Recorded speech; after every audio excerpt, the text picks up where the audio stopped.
Have you ever felt underestimated? Like everyone around you thinks you're the weak link?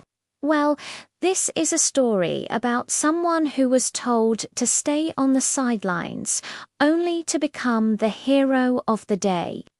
Let's travel back in time to ancient China, to a fortress city named Mai.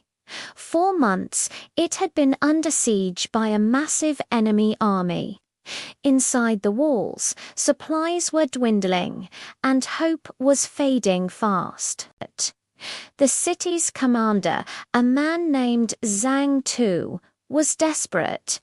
He gathered his finest warriors for a risky mission: sneak out at night, break through enemy lines, and get reinforcements.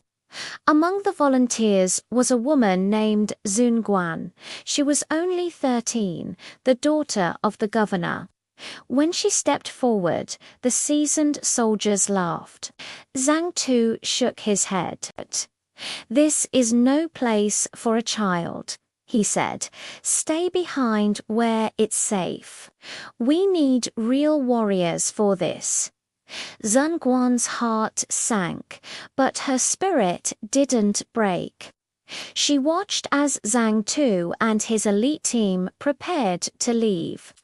She saw the fear in the eyes of the remaining defenders, the hunger on the faces of the citizens.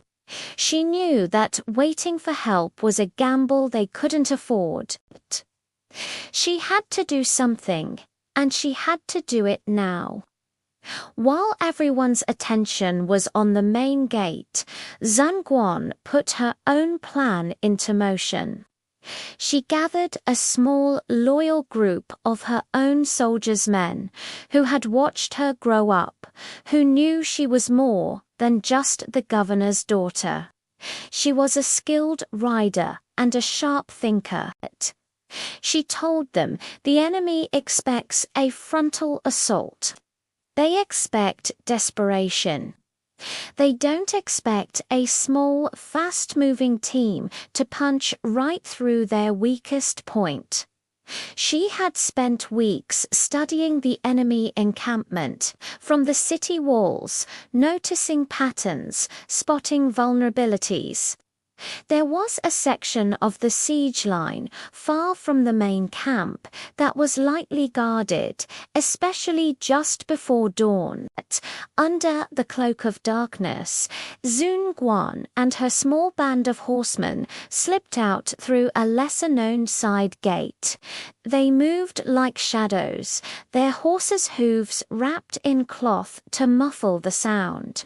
They rode hard and fast, not towards the main road where Zhang Tu's forces were headed, but in the opposite direction, toward the weak point she had identified. They burst through the unsuspecting enemy lines with shocking speed. The guards were so surprised they barely had time to raise an alarm.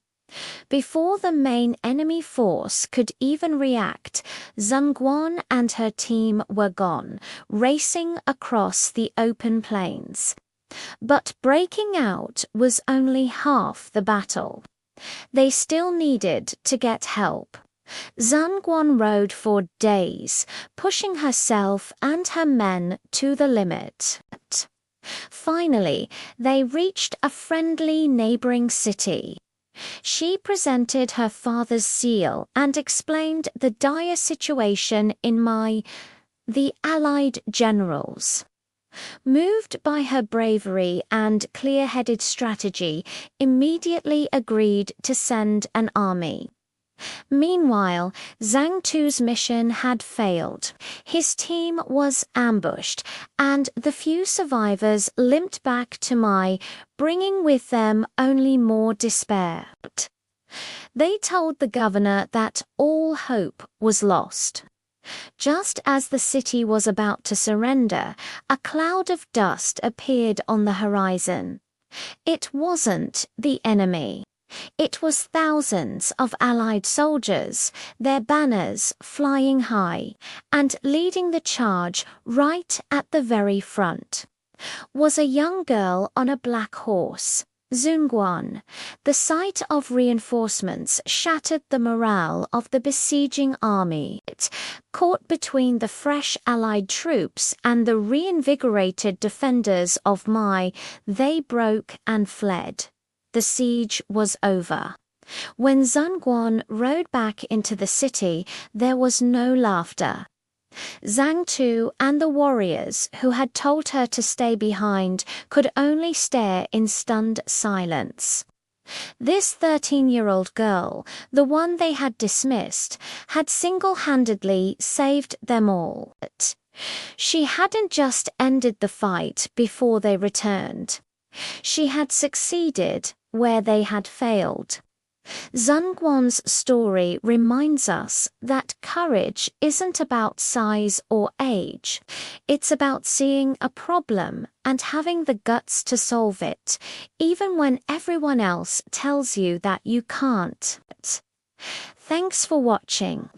If you enjoyed this story, don't forget to like, subscribe, and hit that notification bell for more incredible tales from history. See you next time.